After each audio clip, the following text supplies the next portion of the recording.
doctora Sí. Carla. Bueno, pues muchas gracias. De verdad agradezco mucho la invitación por parte de la maestra Doris Ayala Noriega, todas las atenciones por parte del ingeniero José Roberto Rodríguez, pero de todo el equipo que compone. Y pues bueno, mi agradecimiento va en el sentido que, pues bueno, yo como investigadora de aquí este es el CRIM, como mencionaron en la semblanza, se encuentra ubicado en Cuernavaca, Morelos, y bueno, pues es una gran oportunidad poder compartir los resultados de la investigación, del trabajo que uno lleva a cabo, que más que con todos los maestros y maestras aquí presentes, los directores y directoras de plantel, mencionaban ustedes, todos los jefes de sector, en fin, todo es un gran placer. Y sobre todo porque, pues bueno, ha sido una de las preocupaciones como investigadores en el campo educativo, pues de dar respuesta y establecer puentes entre distintas instancias que estamos trabajando. Entonces yo por eso le he querido dar este título a la conferencia de hoy, la importancia de escuchar las voces de los estudiantes durante la pandemia. Y el objetivo, el objetivo de esta conferencia es discutir la importancia que tiene escuchar las voces de los estudiantes en torno a la escuela y de manera particular en el contexto de la pandemia y del confinamiento sanitario. Eh, para ello, que es una línea de trabajo que yo tengo desde hace varios años, que es tratar de escuchar a los estudiantes, escuchar qué dicen.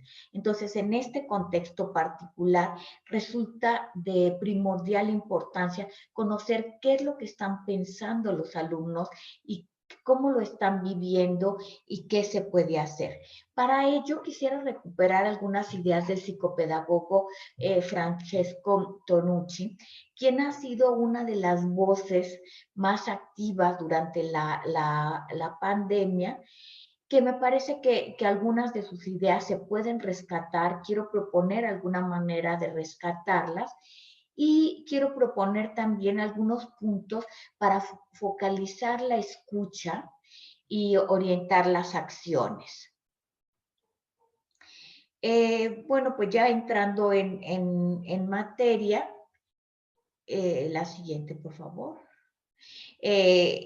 Lo que yo quiero decir, en lo que me baso, es que, pues bueno, todos sabemos que los protagonistas de la escuela, del sistema educativo, de los procesos de enseñanza y de aprendizaje, pues bueno, uno de los protagonistas centrales son los alumnos.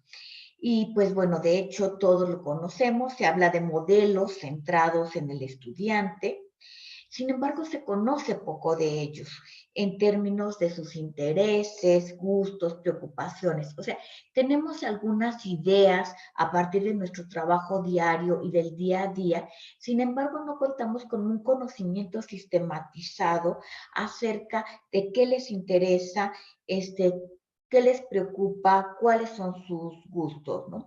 Entonces, en este sentido, me parece que el alumno aparece desdibujado y está ausente cuando se toman decisiones y se diseñan modelos, y por eso es necesario escuchar sus voces.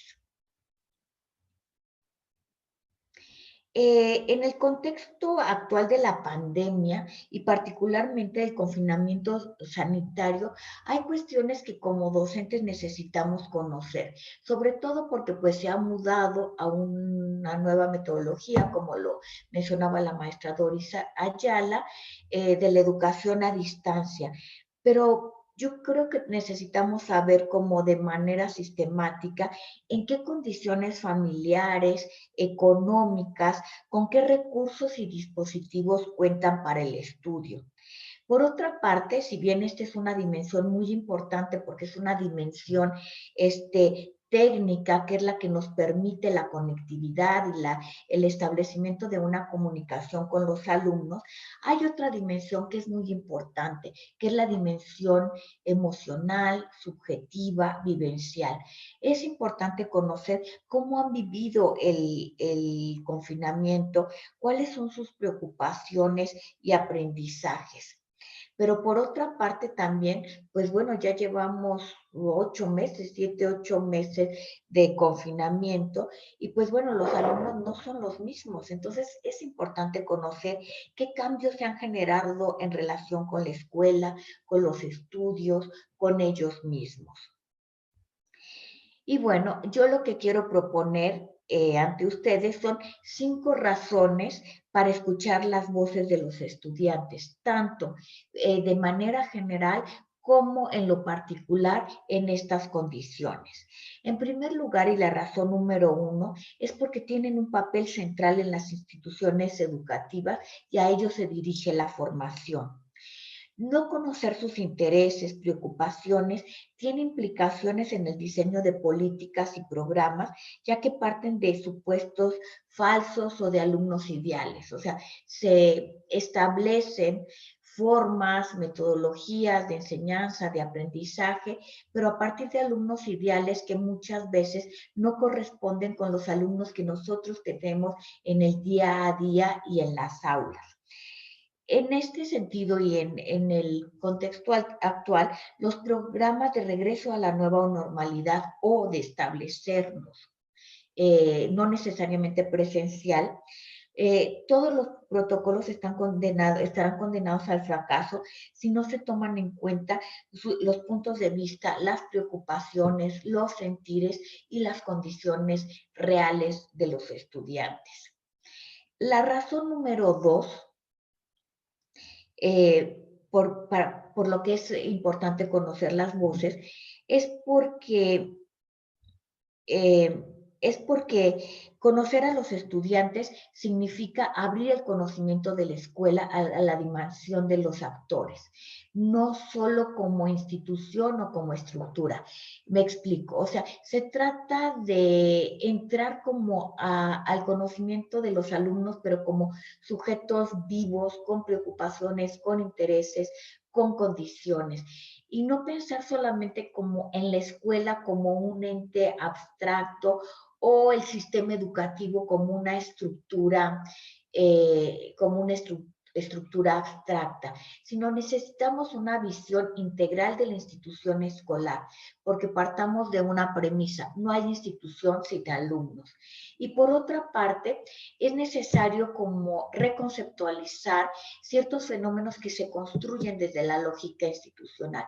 O sea, nosotros podemos hablar de deserción, reprobación, éxito o fracaso, pero no conocemos el punto de vista de los alumnos. En los momentos actuales, pues necesitamos saber ellos qué piensan de esta manera que se ha entablado para trabajar con ellos, cuáles son sus puntos de vista y pues, ¿por qué no? ¿Cuáles son sus propuestas? Tal vez tienen propuestas mejores que nosotros nos pueden servir como un fundamento para, pues, para matizar, para reorientar, para adaptar.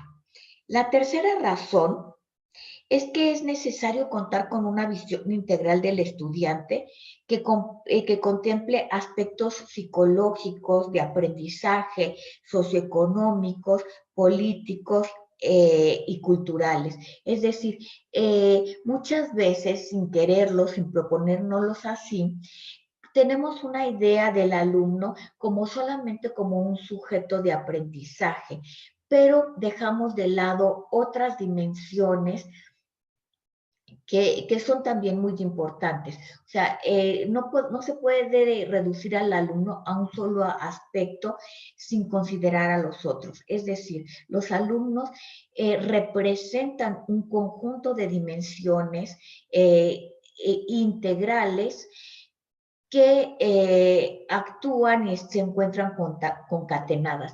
En el contexto de la pandemia, las dimensiones emocionales y de la salud cobran especial importancia. Tal vez en otro momento, pues tomábamos en cuenta las dimensiones de salud, pues si llegaba a enfermar algún alumno o cuando detectamos que hay problemas en la nutrición, ciertos perfiles de salud, pero yo creo que en estos momentos la parte emocional y de salud cobra una especial importancia. La razón número 4 es porque es importante adentrarse a la diversidad estudiantil y a sus múltiples experiencias. Es decir, partir de que no todos los alumnos son iguales. Hay, por ejemplo, diferencias por edad, tenemos algunos más grandes que otros, a pesar de que estén cursando el mismo grado, hay diferencias por sexo, por género, en el sentido de que tienen intereses distintos, pautas distintas y condiciones económicas también distintas. En estos momentos, pues esta dimensión es muy importante por el tipo de escuela a la que asisten, pero también maneras diferentes de relacionarse con la escuela. No para todos tiene la misma importancia ni se involucran de la misma manera. Entonces, en este sentido, yo creo que tenemos que considerar que ser alumno no es un rol, que todos juegan por igual, sino que está marcado por todos estos elementos que les mencionaba, por toda esta diversidad que se puede traducir en riqueza. Yo creo que en el contexto de la pandemia, esta diferencia marcó maneras distintas de vivir el confinamiento y de su afectación, principalmente de acuerdo con las condiciones económicas que son las que marcan el acceso a ciertos dispositivos, teléfono celular, posibilidad de acceso a internet, posibilidad de carga de los celulares, pero también espacios donde trabajan, atención de las familias. Entonces, este elemento de la diversidad está marcando la manera cómo se relacionan los alumnos con la escuela. Y nosotros como docentes, ¿qué es lo que tenemos que considerar? Que no podemos esperar de todos lo mismo, ni podemos tampoco exigirle a todos lo mismo, ya que sus condiciones son muy distintas. La quinta razón es porque es de escuchar las voces de los estudiantes, es porque es necesario romper con la invisibilidad de los estudiantes, comprender sus vivencias y el sentido que le otorgan a la escuela y al quehacer cotidiano. Otorgarle un sentido a la escuela es un trabajo que realiza el alumno. Puede ser que los inscriban, las familias los inscriban, y pues bueno, ellos estén ahí bajo su voluntad o sin ella. Sin embargo, el sentido que le dan a la escuela, a los estudios, es una construcción de tipo personal y en las condiciones que he mencionado. En este sentido, no necesariamente hay una coincidencia entre los objetivos de la escuela y de los alumnos. Por eso es necesario conocer estas vivencias en el contexto de la pandemia. Si nosotros estamos pensando y hemos diseñado ciertos protocolos, hay que tomar en cuenta que no necesariamente esos objetivos que nosotros tenemos de continuar la educación sean compartidos por los mismos alumnos. Entonces, bueno, estas son las razones por las que yo considero que, que es necesario conocer estas voces de los estudiantes. Ahora, como yo les mencionaba, en estos contextos en este contexto de la pandemia, la dimensión emocional psicopedagógica ha tenido una importancia por encima que muchas dimensiones propias hasta del aprendizaje. Y una de las voces más destacadas durante esta pandemia ha sido la de Francesco Tonucci. Es un psicopedagogo infantil, caricaturista o más bien dibujante italiano de 1940, o sea, pues estamos calculando 60, 80 años, con mucha experiencia, que siempre se ha dedicado a conocer a los niños.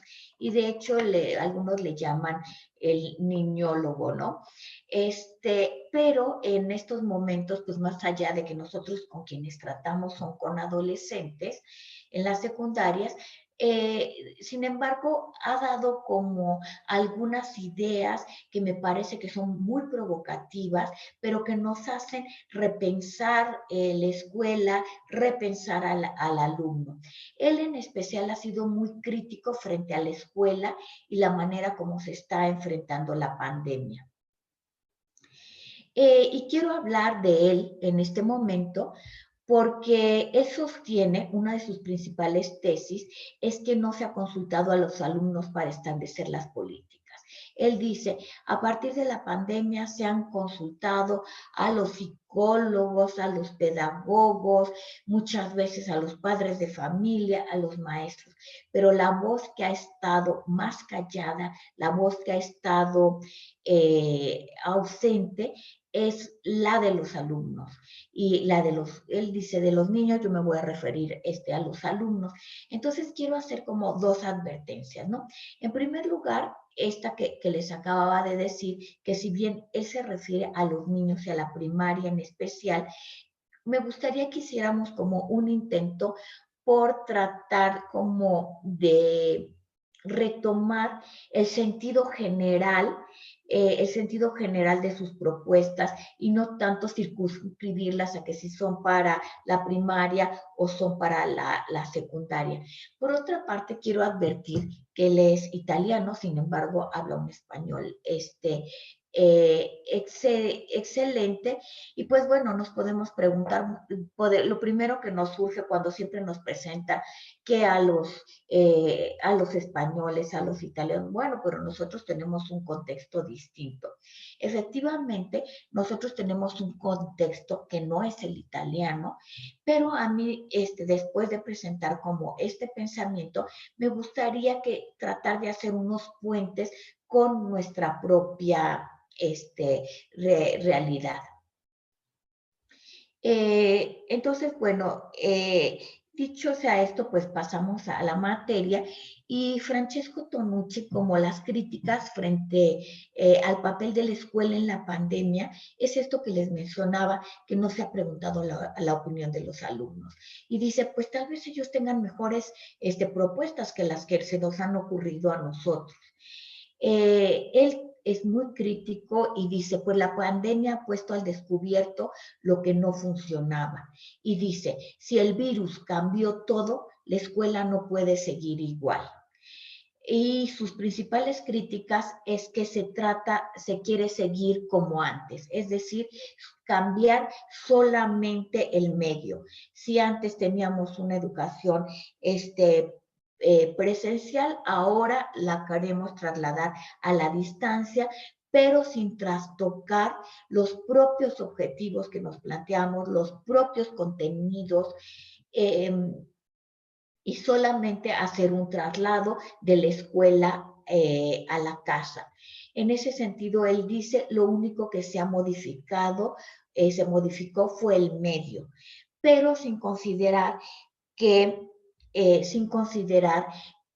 la casa tiene una lógica distinta que la escuela. Es decir, que tratamos de trasladar y traslapar mecánicamente la lógica escolar a la lógica de la casa. Y la lógica de la casa es completamente distinta. No solamente lo podemos pensar en términos de obstáculos, que porque hay ruido, que porque no tienen espacio los alumnos, porque no tienen conectividad. No, sino la casa tiene una lógica propia que provee de otros elementos y de otras posibilidades para poder llevar a cabo los procesos de enseñanza de enseñanza y de aprendizaje. Entonces, en este sentido, nos dice, ¿qué ha pasado? Y dice, ¿qué ha pasado?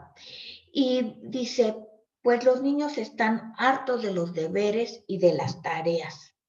Se aburren, no aprenden, y dice, y se ha conseguido lo que nunca habíamos creído, que estén cansados de las pantallas. O sea, con todo este auge y cómo llegó el celular, la computadora, ya encontrábamos que pues era una situación irremediable y que nada iba a poder cambiar cambiar esta situación. Y cambiar esta situación. Ya están cansados de las pantallas, extrañan la escuela, pero no los pupitres, sino la falta de compañeros. Y en este mismo sentido se ha puesto en conflicto la escuela con la familia, ¿no? Entonces, en esta idea de qué ha pasado, pues yo creo que a todos, pues todo esto, lo que él menciona, todo nos suena familiar, excepto una cosa que me faltó mencionar e intencionalmente no la puse. Sin embargo, Tonucci, en el contexto italiano, como yo les mencionaba, él menciona que, que los alumnos, bueno, se están aburridos, están hartos de las tareas, cansados de las pantallas, que extrañan a sus amigos, no la escuela, pero que están contentos de estar en casa.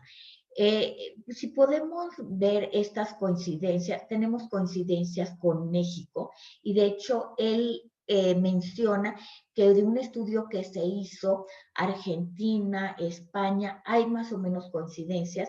Yo hice, en el CRIM emprendimos una investigación, no fue del nivel secundaria, sino fue a nivel de educación media superior, concretamente telebachillerato comunitario, pero que, bueno, en tanto adolescentes es más cercano a lo que pasa con los alumnos de secundaria. Y yo les podría decir que hay coincidencia, hay coincidencia con lo que ocurre en Italia como en otros espacios, excepto una cosa, por lo menos los de educación media superior no están contentos de estar en casa, o sea, no están contentos con su familia, precisamente porque están en una etapa de adolescencia en donde requieren de espacios, de autonomía, ellos necesitan convivir con otros jóvenes, y la escuela siempre había funcionado como un espacio de construcción de esa autonomía, como un pivote de toda la tensión que se genera en las casas. Entonces, definitivamente, no sé si a nivel primaria eso ocurra, pero a nivel con adolescentes en México no coincidimos. Los demás elementos sí se coincide con todo, ¿no? Y en especial los estudiantes mexicanos que yo les comentaba de la investigación en la que realizamos en el CRIM, fueron a partir de entrevistas a responsables de telebachilleratos comunitarios y maestros, pero se les preguntaba acerca de cómo veían a los alumnos, y ellos hablaban también de que quieren regresar a la escuela, lo que más extrañan son los amigos, la convivencia, el deporte, pero sobre todo hay un elemento, las fiestas. Todas las festividades, o sea, ya pasamos ahora con la pandemia, no hubo día del niño, bueno, para los adolescentes, día del estudiante, día de las madres. Fue muy doloroso que no hubiera clausura, que no hubiera graduaciones, fue algo muy doloroso. Ellos hacen mucha mención de eso. Ahora con las ofrendas, esto ha sido una festividad que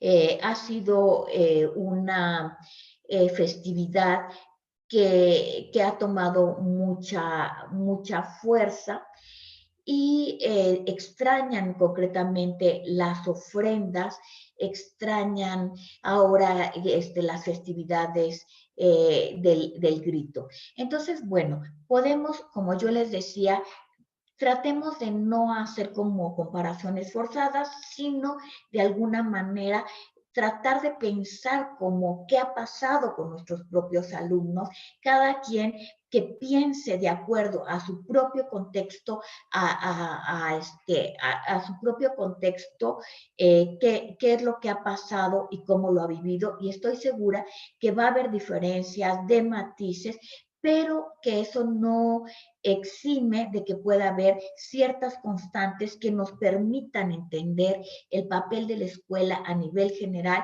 del sistema educativo. En esta investigación que yo les comentaba, yo encontré tres momentos. Un primer momento de shock, cuando se les dijo ya no van a ir a la escuela, era Semana Santa, ¿cómo? ¿Y qué? Ya no voy a volver, pero si dejé mis útiles en la escuela, en fin, hubo un momento de shock. Después del momento de shock, cuando se regresó de las vacaciones de Semana Santa, que fue ya como el momento en el que no se pudo retomar las clases como antes, vino un momento de incertidumbre. Bueno, pero ¿cómo le vamos a hacer? ¿Se va a perder el año? ¿Sí o no? ¿Cómo nos vamos a comunicar? Pasó como este segundo momento de incertidumbre y en donde ya se establecieron como ciertas pautas y ahorita yo lo que encuentro es que nos encontramos en un momento de hastío. O sea, dijéramos que la incertidumbre ya de alguna manera se aceptó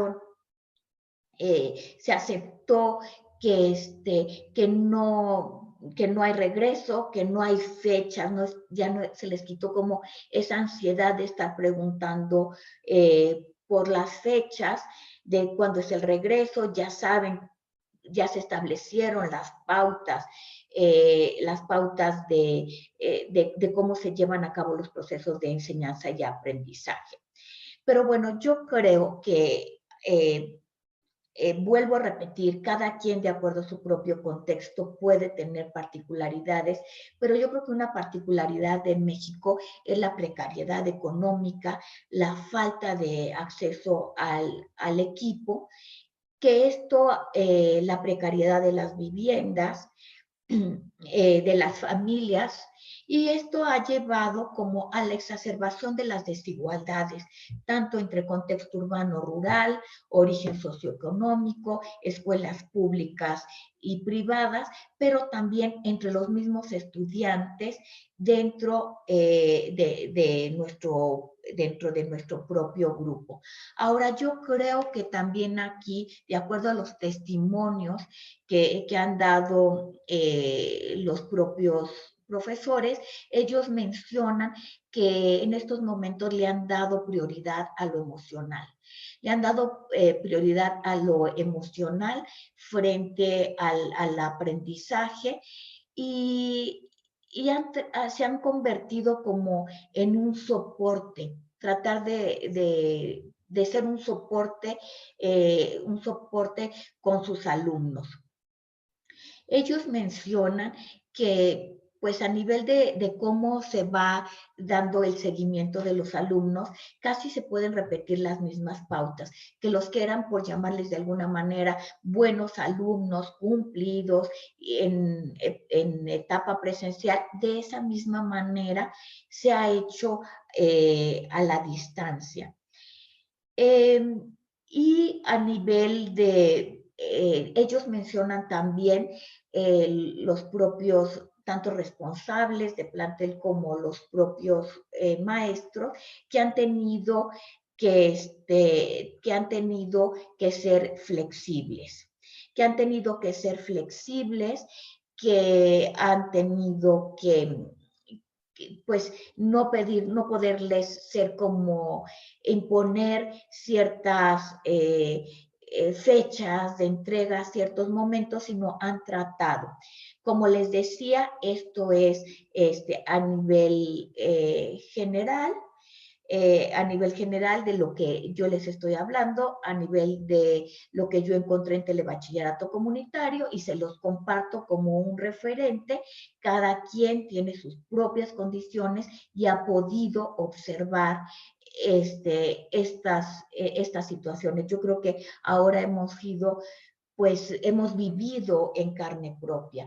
También, pues obviamente no todos los maestros han sido igual, pero sí ellos hablan de una empatía, dado que todos estamos viviendo la misma situación, esto les permite tener una mayor empatía con sus alumnos y poder entender lo que están viviendo.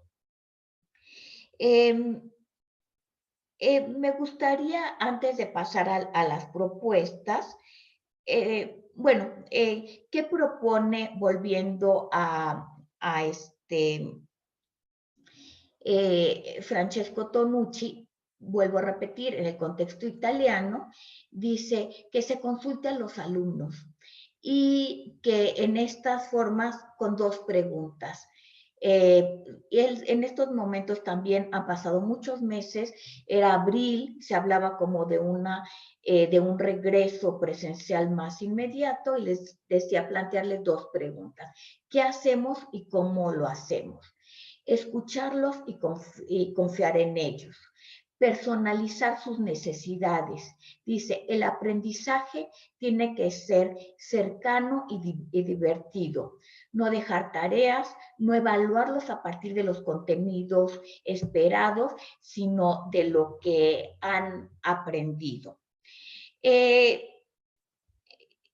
Algunos ejemplos de actividades en casa, pero más bien eso me los quiero saltar y me gustaría a manera de ejemplo escuchar un video de él. Es un video muy corto en el que de alguna manera pues esto que yo les estoy diciendo, escucharlo de viva voz y sobre todo dejarles como un referente para aquellos que les resulte útil o que quieran profundizar un poco más. Hay muchísimos videos de él, en YouTube, conferencias que había dado desde antes y pues bueno, a quien le resulte sugerente, pero quisiera compartirles un video, les digo muy corto, son 6 minutos, y regresar con algunos puentes que podríamos establecer a partir de nuestra realidad escolar.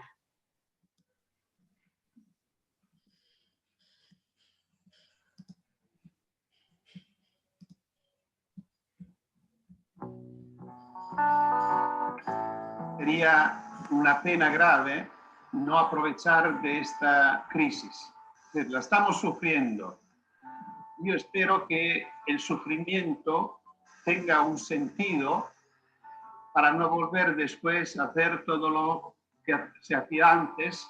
Tenemos que reflexionar con nosotros mismos y ver si la relación que tenemos con nuestros hijos era buena, si la relación que los niños tenían con su escuela era buena, si la relación que tenemos con nuestros ancianos es buena, si la relación que tenemos con nuestra ciudad era buena. Ahora se nota que, por ejemplo, una ciudad debería ser a medida de los medios que tenemos.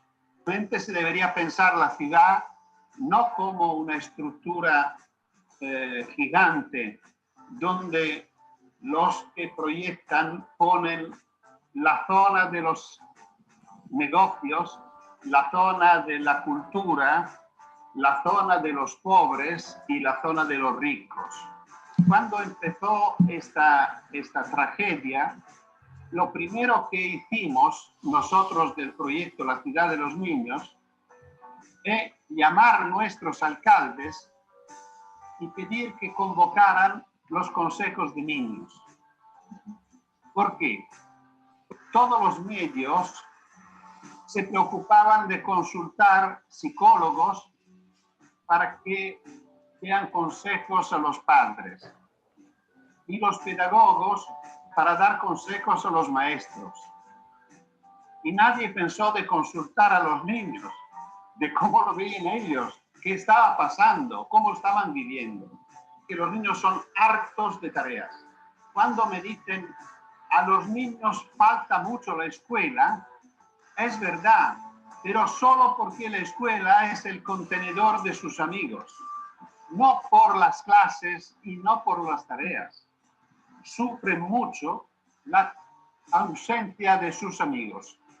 Es decir, la escuela se hace sobre la realidad de la clase, de los niños, de sus familias, y no sobre libros de texto, que no tienen en cuenta ni si uno es pobre, rico, si es mapuche o de origen italiana o española. No, los libros de texto son iguales. El tema es que los niños no son iguales. Por lo cual la propuesta educativa debe ser sensible a esta diversidad. Una buena escuela tiene que referirse al mundo de los niños. Hoy el mundo de los niños es su casa. La mayoría de los alumnos no van con gusto a la escuela. La mayoría de los alumnos se aburren. La mayoría de los alumnos aprenden poco. Olvidan lo que aprenden. Significa que nosotros tenemos una empresa de muchísimo valor económico, porque cuesta muchísimo al Estado, que no funciona. En esta situación extraña, tenemos la situación favorable que los niños viven encerrados en su casa junto con sus padres. Por lo cual la propuesta es, pedimos a los padres de ayudarnos, a nosotros los maestros, los docentes, y hacemos una escuela que asuma la casa como laboratorio, como taller. Significa estudiar, entre comillas, estudiar lo que ocurre en una casa. Estudiar las casas laboratorios. Exactamente, estudiar la cocina como un laboratorio de ciencias. Estudiar las fotos que conservan los padres como material histórico. Proponer un diario a los niños como literatura, como lengua. Pero dentro de casa yo creo que es importante ayudar a los niños a tener refugios, a tener escondites. Es suficiente mover un mueble, destacarlo un poco para crear un rincón secreto, un rincón nuevo que antes no existía, 2 sillas con una manta y puede ser un lugar, bueno, esto yo creo que es muy importante porque los niños que puedan irse. Me gustaba pensar que era una propuesta de igualdad de género y de igualdad social. Es decir, es buena por una familia pobre y una familia rica porque las dos tienen una casa. No son las mismas casas. Sería muy interesante abrir en una clase de niños, no importa de qué edad, un debate sobre cómo son sus casas, cuáles son las diferencias. Y lo mismo por el género. Producir un sentido de satisfacción en niños, lanzando un pañuelo, atando un botón o preparando una pasta. Yo creo que es un gran reto por la educación. Que si vamos a reflexionar sobre la necesidad de un cambio en el tema escolar, el único cambio razonable es la calidad de los docentes. No tiene ninguna relevancia cambiar las reglas, hacer una reforma, cambiar los programas o cambiar los libros de texto. Esto se ha hecho muchas veces y no ha cambiado nada. No es tanto que los niños merecen buenos maestros, sino que tienen derecho a tener buenos maestros. Se cumple con el derecho al estudio solo cuando se asegura que cada uno de los alumnos tendrá un buen maestro. Un buen maestro va a hacer una buena escuela. No hay remedio.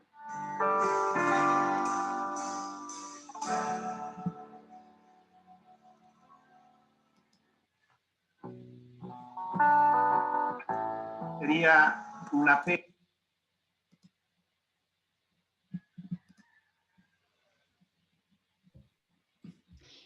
Bueno, como les mencionaba, este es solamente una probadita, pero hay miles de videos, de conferencias, y que me parece que es una propuesta, yo le llamaría provocadora, es una propuesta radical, pero que el efecto que tiene es como, al menos el que yo quiero transmitirles, es como esta invitación a conocer el punto de vista de los alumnos. O sea, yo sé que, como lo dije desde el inicio, que las condiciones obviamente de Italia no son las condiciones de México, que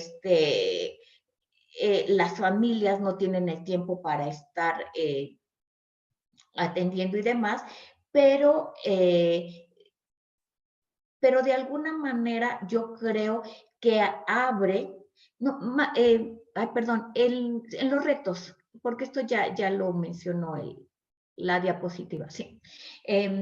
Yo creo que para mí, o al menos el objetivo, de acuerdo con el tema de esta conferencia, es rescatar la importancia de escuchar a los alumnos, de saber qué es lo que están pensando, cómo se sienten, cómo lo han vivido, qué han aprendido y que esto nos sirva como, como reflexión, como material para orientar nuestras acciones. Entonces, me parece que algunos retos, ya hablando de la escuela mexicana, en primer lugar, con adolescentes tiene sus particularidades, no es la misma la relación, pero por eso les digo, tomémoslo en términos generales como una invitación a conocer al alumno.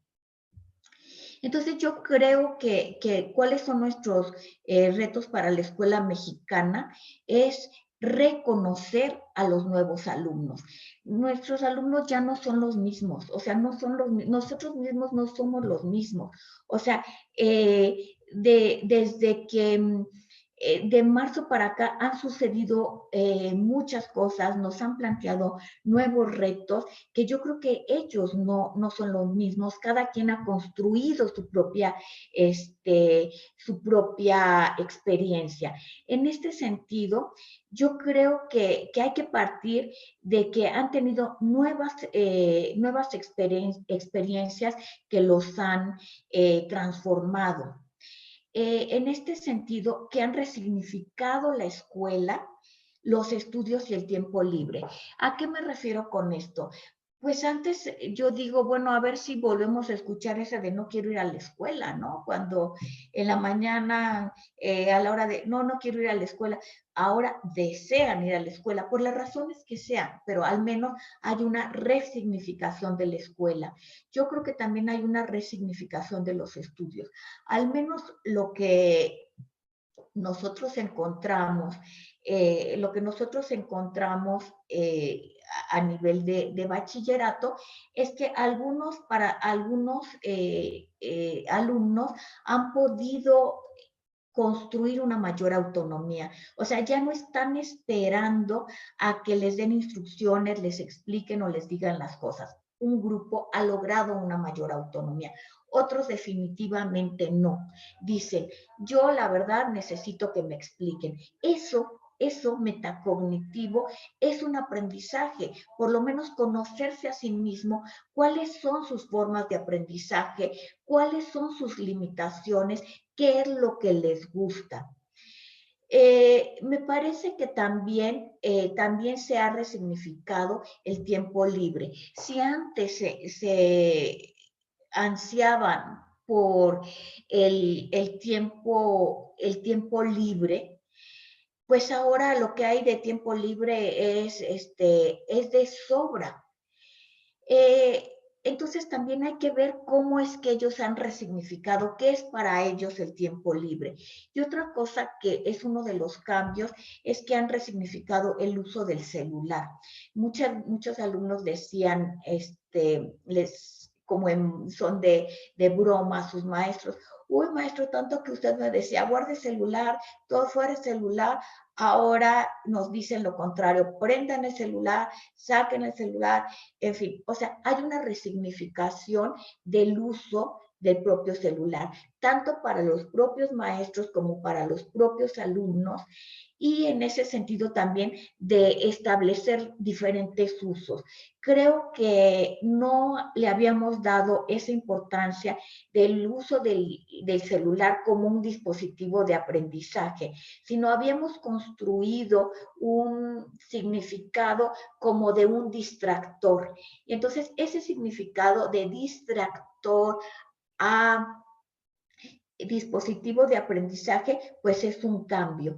Ahora, esto del cansancio con las pantallas no lo tengo documentado en el caso mexicano, no sé si se ha dado como tal, al menos en el contexto rural, en donde el uso de las pantallas no es tan frecuente porque no existe ni la computadora, o hay una computadora que se disputa entre la familia, no sé si ha llegado con eso, pero simplemente yo todo a esto, más que como verdades cerradas, aplicables y generalizables, se los planteo como preguntas que nos podemos hacer. Me parece que también se han establecido nuevas relaciones con las familias, en el sentido de, pues, con este exceso de convivencia, ha habido como, sí, muchas fricciones, hastío, pero también ha sido una oportunidad para las familias de darse cuenta de lo que aprenden los alumnos, así sea de oídas, así. Ellos han estado como más en contacto, han estado también más en contacto con los grandes esfuerzos que han hecho los maestros por mantener esta comunicación. Y pues bueno, me parece, yo al menos espero que esto ayude a hacer como una revaloración de nuestro magisterio, del papel del maestro, que ha tenido que adaptarse, que enfrentar toda esta época. Otra cuestión que me parece es reconocer que son sujetos de época. Cuando fue la clausura, la graduación en los telebachilleratos, que fue de investigación, pues ellos estaban como muy dolidos por no haber podido hacer un festejo. Sin embargo, los discursos que daban, decían, es que va a ser una graduación inolvidable. Efectivamente, o sea, porque estamos viviendo una época que es una época histórica. Entonces, esta época histórica nos va a marcar como sujetos sociales, como sujetos sociales y como sujetos dentro del entorno educativo. Yo creo que también, pues de una manera muy drástica, pero que ya no podemos seguir pensando la escuela bajo las mismas coordenadas espaciotemporales. Si bien antes le dábamos como el concepto de escuela, la concreción a la escuela material, al patio, a las aulas, a los pasillos, pues ya nos dimos cuenta que la escuela puede seguir bajo otras dimensiones, bajo otras espacialidades.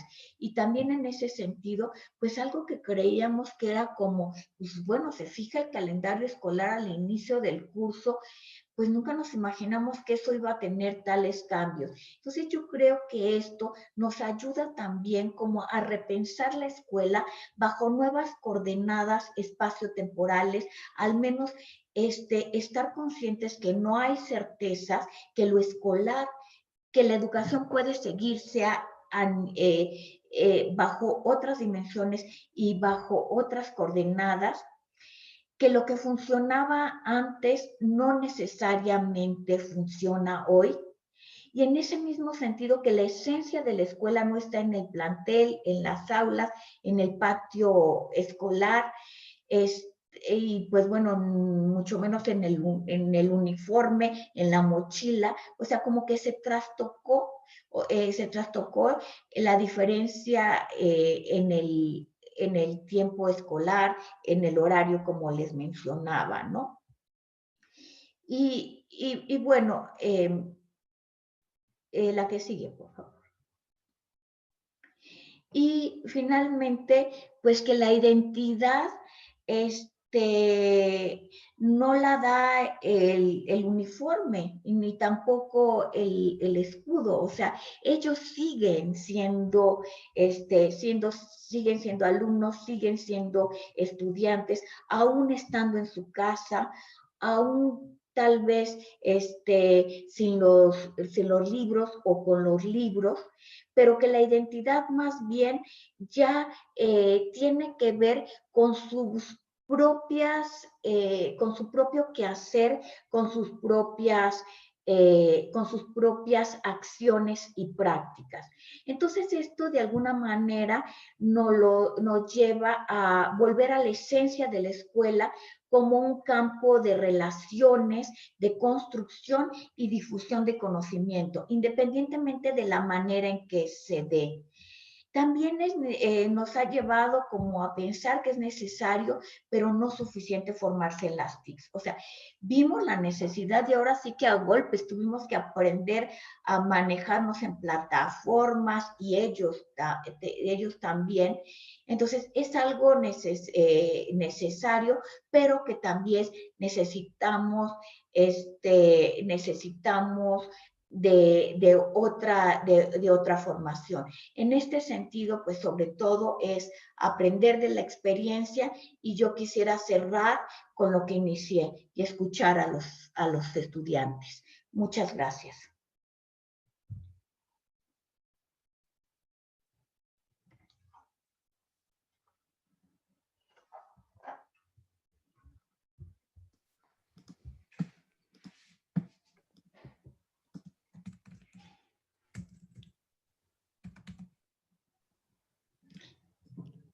Listo, doctora, un momento.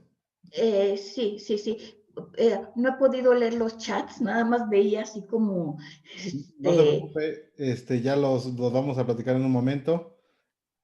Ya vienen los panelistas. Maestra Doris, adelante. Doctor Germán.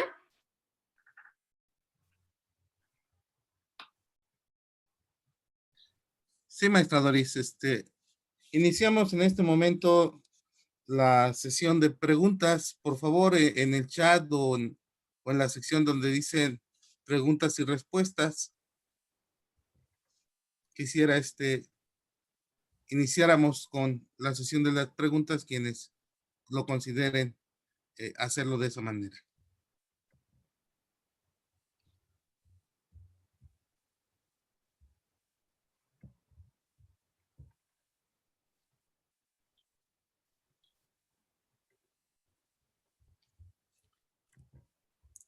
Perdón, maestra, tenemos 4 espectadores que levantaron la mano.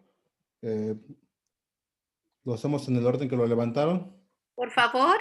Yo creo que sí.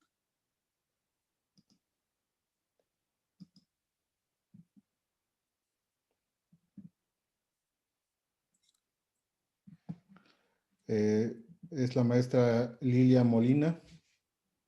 En un momento se estará participando.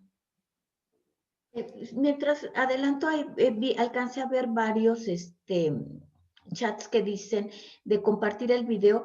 Se encuentran en YouTube, ¿eh? O sea, yo la verdad tuve que elegí como el más cortito como ejemplo, como probadita, pero pues así le ponen el nombre y hay infinidad, si tienen tiempo, hay varios, pero bueno, de igual manera, si se puede no sé, ingeniero Rodríguez, si se puede compartir el link de todas formas.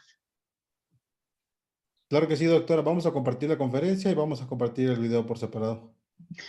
Ok, muy bien.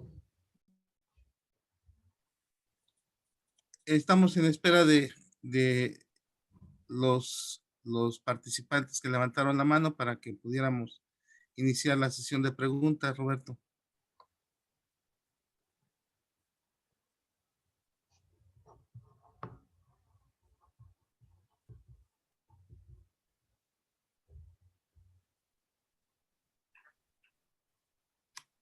Estoy ascendiendo al profe Antonio Iniesta para que abra su micrófono. Y adelante. La maestra Mirta Carpintero también. Y la maestra Vania Patricia Ayala.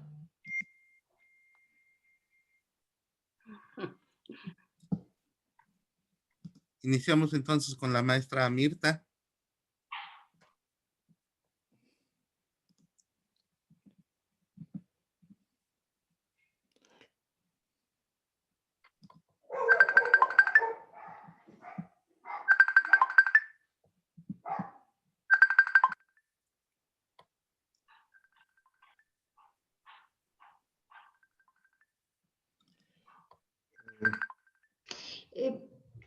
Mientras...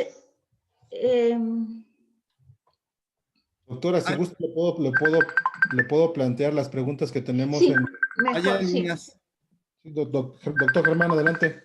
Hay algunas preguntas en las preguntas y respuestas, y la primera de ellas menciona es Israel Villanueva, también está Eliseo Torres y Enrique González. Daremos inicio con la primera pregunta. Dice, ¿considera necesario conocer y atender primero la situación socioemocional y de salud de los alumnos antes de establecer estrategias de educación a distancia? Eso la pregunta el maestro Eliseo Torres Pliego. Hacemos como un bloque y después Sí. Ok.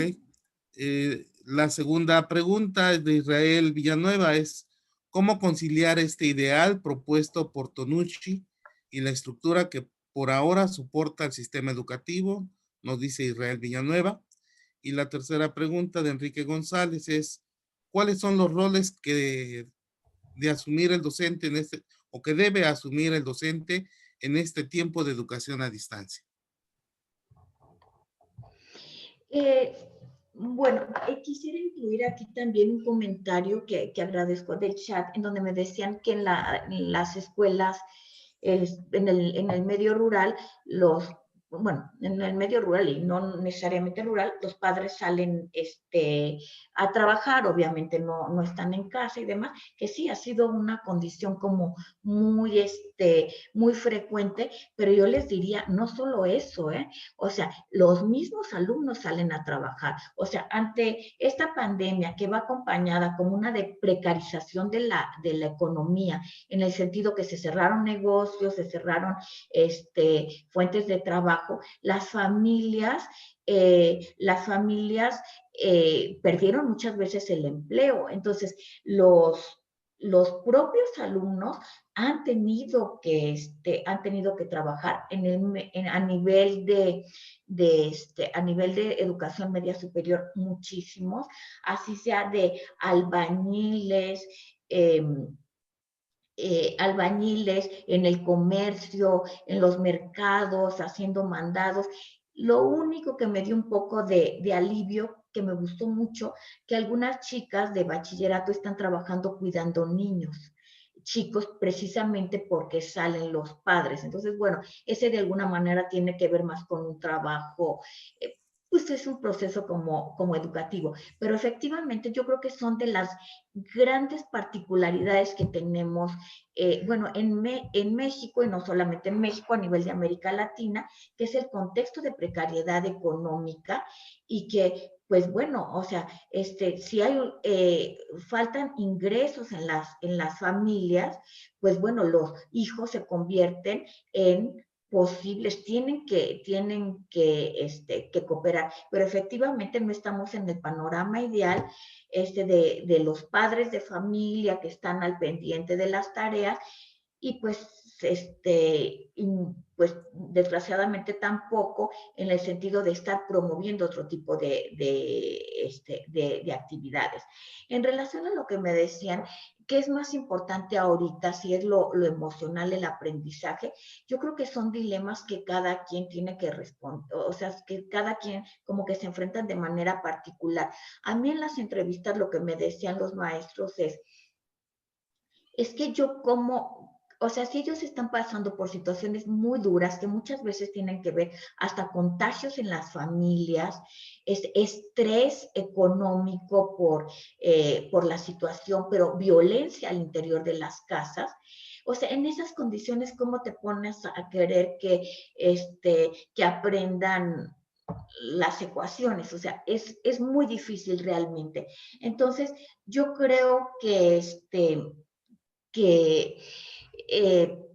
que hay que tenerlo en cuenta y va es en el sentido dentro de lo posible y la enorme carga que tienen todos los maestros es tratar como de ubicar esas necesidades.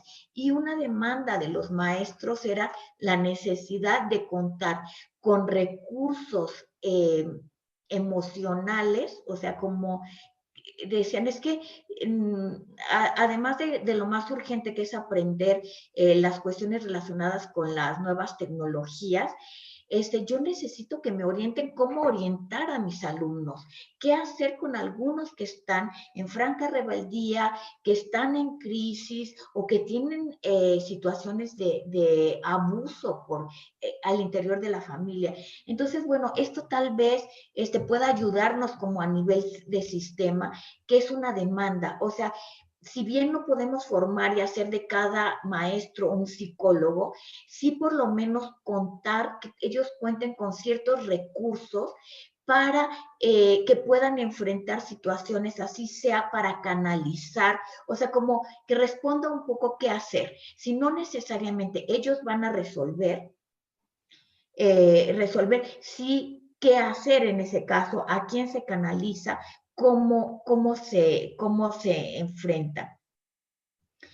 Y pues esta cuestión que me planteaban, no entendí muy bien la segunda pregunta en relación a la estructura y al rol, como... Sí, mencionaban que cómo conciliar este ideal propuesto por Tonucci y la estructura que por ahora soporta el sistema educativo. Lo hace el maestro Israel Villanueva. Y Enrique González nos pregunta que cuáles son los roles que debe asumir el docente en este tiempo de educación a distancia. Pues yo creo que si podemos, con que podamos acompañar, yo creo que ya es un gran alivio. O sea, yo creo que los maestros para mí han sido como trabajadores de primera línea, tan importantes como los médicos o como las enfermeras. Y al menos las experiencias que ellos dicen, el solo hecho de saber que un alumno está acompañado, puede tener un alguien a quien decirle. Yo creo que en estos momentos ya es un gran trabajo y es una gran ventaja.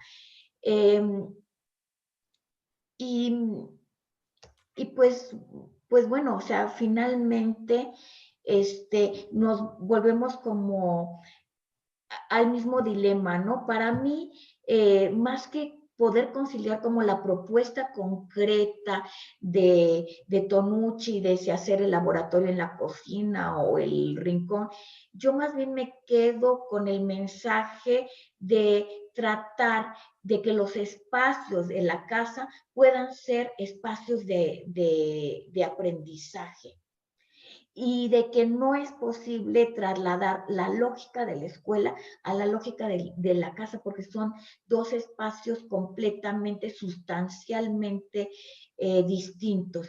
Y de la propuesta de Tonucci me quedo con escuchar a los alumnos, qué están pensando y pedirles propuestas. Hay veces ellos tienen unas ideas geniales que, ¿por qué no? Tal vez se puedan hacer o que a nosotros desde la mentalidad del adulto, como desde la mentalidad adultocéntrica y del maestro que quiere que se cumplan los contenidos y asignar una calificación, no se nos ocurre, ¿no? Gracias, doctora. Hay varias preguntas en relación a evaluación. Se acerca el periodo de evaluaciones y tenemos a tres maestros que preguntan en relación a la evaluación. Y la primera de ellas es la maestra Carmen Ariana. Dice, de acuerdo a la exposición, el profesor debe buscar la forma de seguir socializando con los estudiantes como actividad prioritaria. Me parece que importa más hacer crecer este vínculo. Aide Rodríguez nos dice, ¿qué parámetros tomar para evaluar a los estudiantes en esta pandemia? Sí. Ariana Martínez, ¿qué propone para no evaluar al alumno a partir de los contenidos esperados, sino de lo que aprenden? Ella es directora de la secundaria número 5 de Cuernavaca. Y Yatsiri García Salgado, de igual manera, va en torno a la evaluación. Menciona cómo evaluar a los alumnos que han aparecido en una sola ocasión o en ninguna en lo que va de la pandemia, ya sea en la entrega de tareas o videollamadas.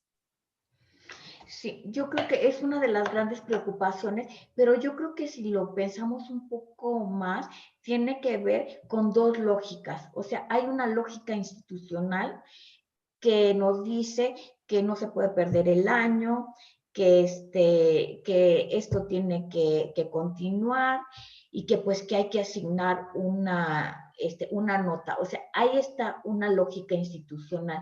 Y lo que estamos viendo, por otra parte, que viene y que choca con otra lógica, que es la propia lógica del alumno, de cuáles son sus condiciones, cuáles son sus intereses, y el maestro está en medio.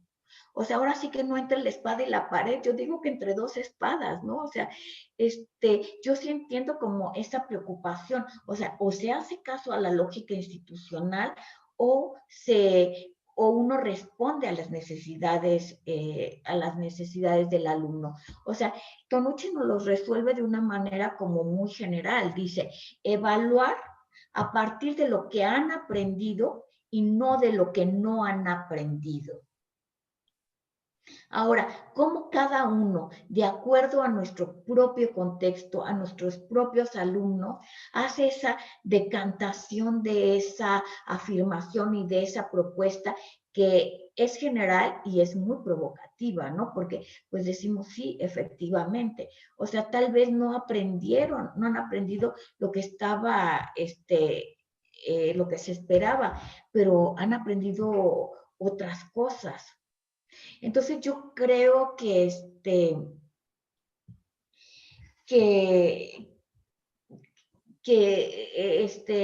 desafortunadamente como que esa decisión está recayendo en el maestro, de la manera como lidia con esas dos espadas.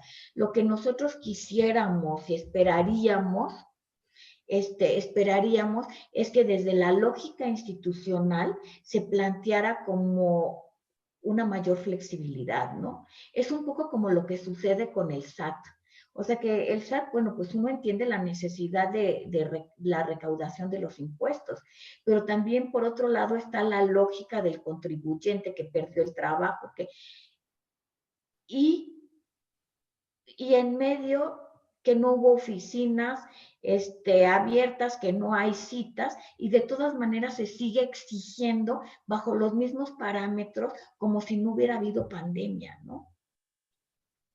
Entonces yo siento que es como un dilema que nos estamos presentando en distintas institucionales. La contraposición entre una lógica institucional que actúa como si no pasara nada y la lógica de los propios sujetos y en medio el maestro como mediador. ¿Qué sería pues lo que esperaríamos en este sentido? Pues una flexibilización institucional desde arriba, que entendiera como las condiciones y que diera como parámetros más cercanos a las condiciones que realmente cada docente está viviendo. Gracias, doctora. Hay una pregunta de la maestra Josefina Martínez y nos dice, ¿qué tan conveniente es tratar de establecer rutinas de trabajo a distancia como parte de ese apoyo emocional de maestros a los estudiantes? Y de igual manera, el profesor David Quevedo Cruz, de Telesecundarias, parece ser, nos menciona lo siguiente con respecto a la propuesta de escuchar a los estudiantes, lo cual me parece muy adecuado, en función de la diversidad geográfica y cultural, la desigualdad social y económica de nuestra población, cómo recoger las inquietudes de los estudiantes y sobre todo estructurarlas desde las instancias nacional o estatal para diseñar estrategias educativas acordes a sus condiciones reales y que realmente logren satisfacer sus necesidades de aprendizaje, aún por encima de la falta del equipamiento y conectividad en la casa. Sí, a ver, bueno, primero un saludo a la maestra Josefina Martínez. Nos conocemos. Hay que proponer rutinas precisamente en términos de dar certidumbre, de decir,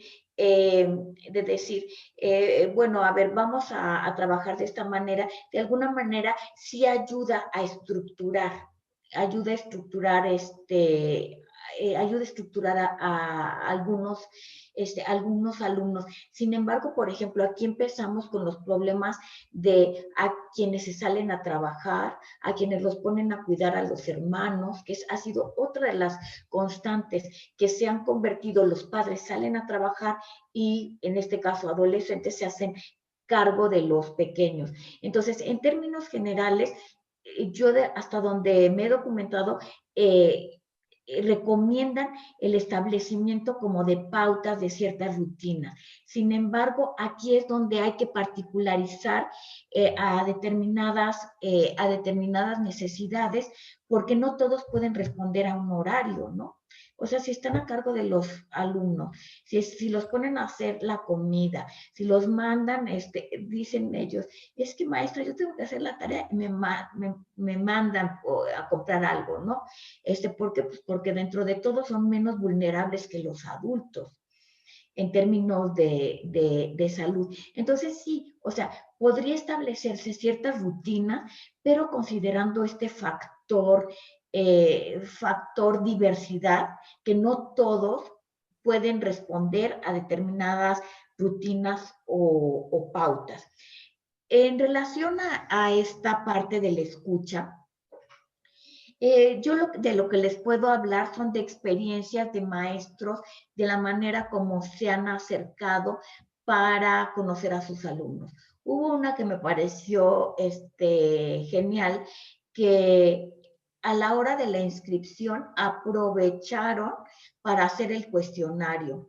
Y que cómo es tu casa, con quién vives, trabajas, tienes trabajo, no tienes trabajo, ¿hay alguna persona contagiada en tu casa? ¿Con qué trabajas? ¿Tienes luz? ¿Tienes acceso a internet? Entonces, ya al momento de la inscripción les daban el cuestionario y llenaban, en este caso fueron padres de familia porque fueron los que fueron a hacer las inscripciones. No es necesariamente la voz de los estudiantes, pero sí nos habla de las condiciones. Entonces, yo lo que sugeriría es, en este caso, si hay o sea, que se construya como un instrumento en donde se pregunte como con quién vive el estudiante, en qué condiciones, o sea, condiciones familiares, económicas y las condiciones con las que están, trabajando. Esta fue una manera. Otra manera que me gustó mucho es de una maestra de español que les pidió que siguieran un diario. Que hicieran un diario de la pandemia, que yo creo que llevan 2 cuadernos, casi, y les pedía que quienes quisieran compartir el diario, así lo hicieran. Entonces, este diario hizo como darse cuenta que la situación personal de cada quien es un drama colectivo y que las emociones que están viviendo se pueden compartir con otros. Entonces, eso también me gustó, que es un buen recurso. Otro recurso de otra maestra fueron como narrativas digitales, en donde se les pidió que respondieran unas preguntas, ¿no? ¿Quién soy? ¿Cómo me siento? ¿Qué me gusta hacer? Y son muy hábiles, ya no se trate de video y de que se va a compartir, porque le pusieron como mucho empeño. Entonces, las narrativas digitales puede ser otro recurso importante. Otro, casualmente son maestras, todas maestras, pero otra maestra lo que hizo fue hacer como preguntas provocativas por WhatsApp. ¿Cómo se sienten hoy?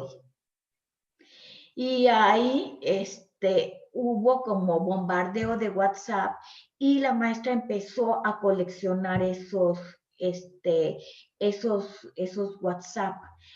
O sea, con preguntas precisas de cómo me siento hoy, cómo me gusta trabajar y cómo no me gusta trabajar.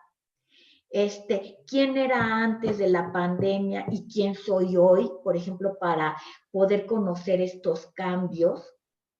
¿Qué es lo que más quisiera hoy? O sea, con preguntas así, y hubo, y entonces son formas como muy catárticas y que pueden ayudar a los docentes a contar como que con herramientas de en qué condiciones están los alumnos, qué es lo que ha funcionado, lo que no ha funcionado, qué ya les cansó, qué no les ha cansado, y también como un foco de alarma de algunos focos rojos de violencia al interior de los hogares, ¿no? Y se pueden, pues, como funcionan los buzones escolares, de decir, bueno, quien quiera contarme algo que no le puede contar a otros, me lo puede contar a mí. O sea, cosas así, sobre todo abiertas. La encuesta no es algo que les guste precisamente, y además están hasta acá de cuestionarios y cosas así, pero sí como una especie de preguntas detonadoras de lo que uno quiera saber y utilizar estos medios.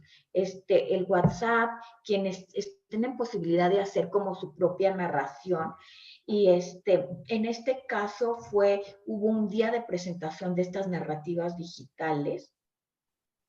No les quiero decir, o sea, son testimonios que a uno verdaderamente le estrujan, y si uno cree conocer cuál es la situación que están viviendo, no, no es así, ¿no? Uno se queda como muy corto.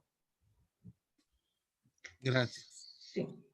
Sí, seguimos aquí con varias preguntas que tienen los compañeros y vamos a tomar una que está en Face. Es del maestro Jorge Antonio Cárdenas. Y continúa con la cuestión de evaluación.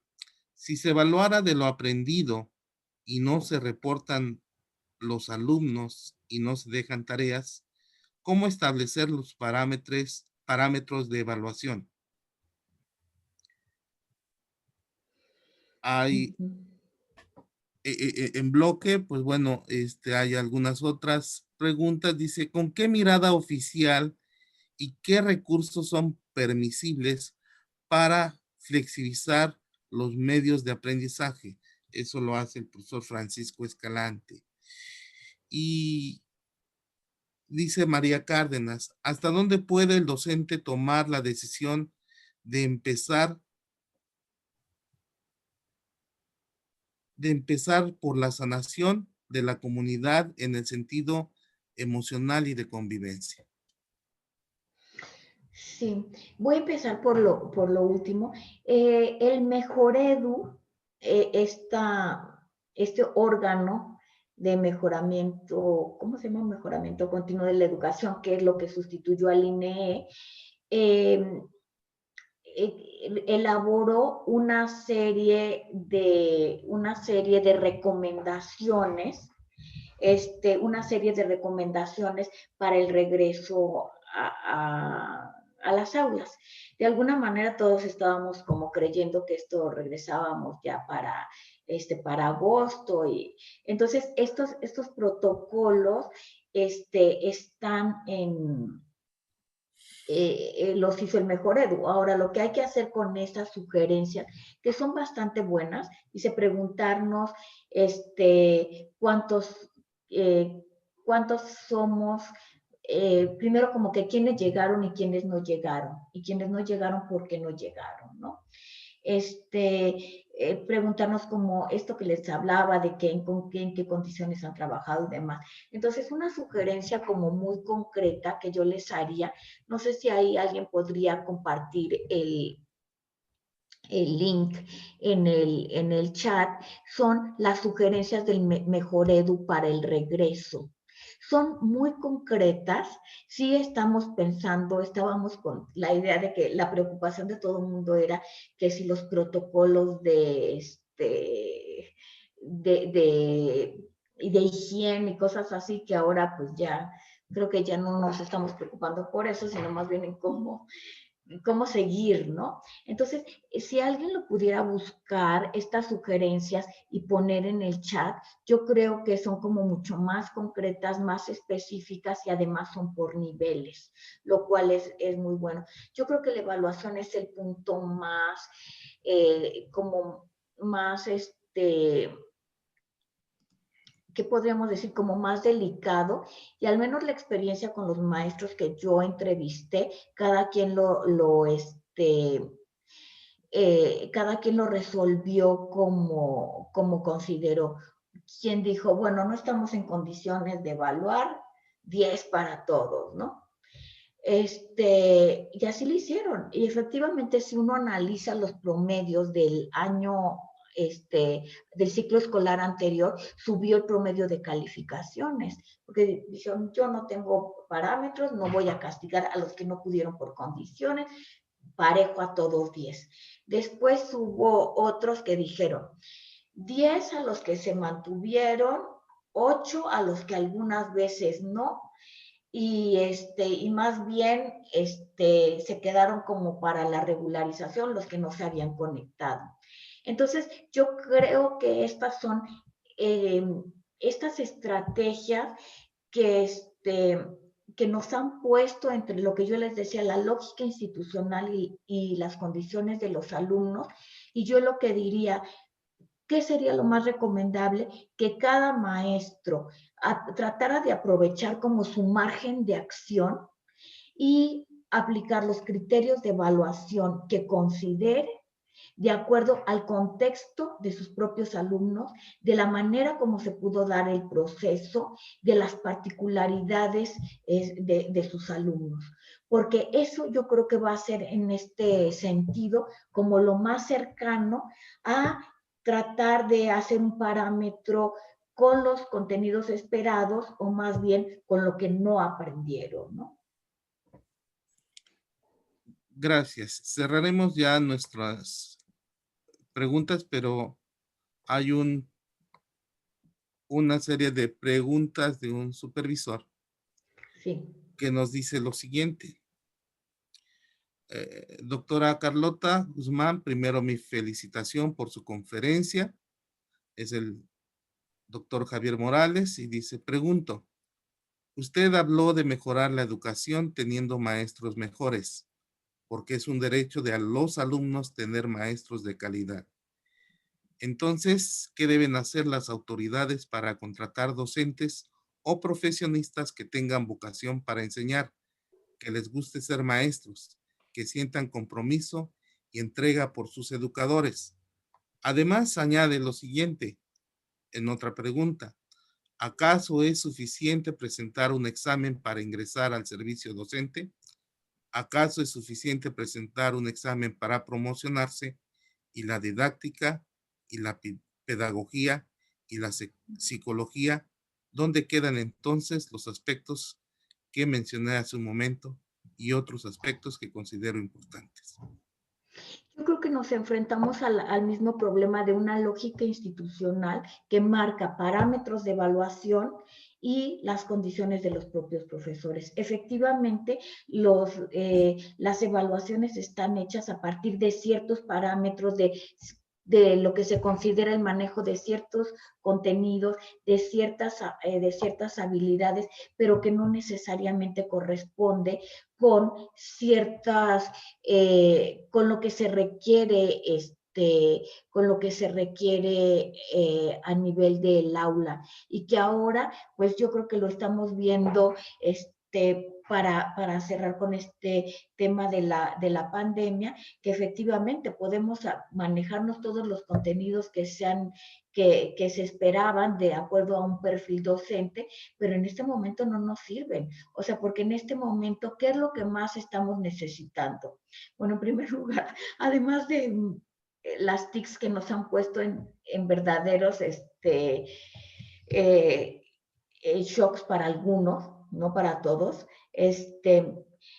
Además de eso, pues lo que hemos necesitado y también lo que los maestros consideran que les ha servido es empatía para ser capaces de comprender una situación, flexibilidad para poderse adaptar a unas circunstancias no planeadas, capacidad de manejar la incertidumbre, porque hay quien se desquicia con la incertidumbre, o sea, que necesitan tener como muy claros ciertos parámetros temporales, espaciales, y que están, entonces, esto que ya nos vamos, empatía, flexibilidad, capacidad de manejar la incertidumbre, y otra parte, imaginación. O sea, yo estoy segura que todos ustedes han tenido que ingeniársela, saber cómo, pues lo hemos visto desde la tele, así como los maestros lo han documentado, cada quien se la ha ingeniado, que para poner un pizarrón en su casa y la cámara por un lado y sacarlo. Entonces, en realidad, o sea, como a partir de ahora, para poder un docente del siglo XXI en contexto, en el 2020, pues las habilidades, tener esas habilidades puede más que dominar los contenidos. Entonces nos volvemos a enfrentar ante una lógica institucional que parte de ciertos parámetros y ciertas habilidades, ciertas condiciones que nos las está exigiendo y nos las está demandando la situación, el contexto, nuestros alumnos. Gracias. La maestra Aida López Espín, su jefa técnico pedagógico, dará las palabras de agradecimiento a nuestra expositora de esta segunda conferencia. Muchas gracias y muchas gracias a todos, de verdad.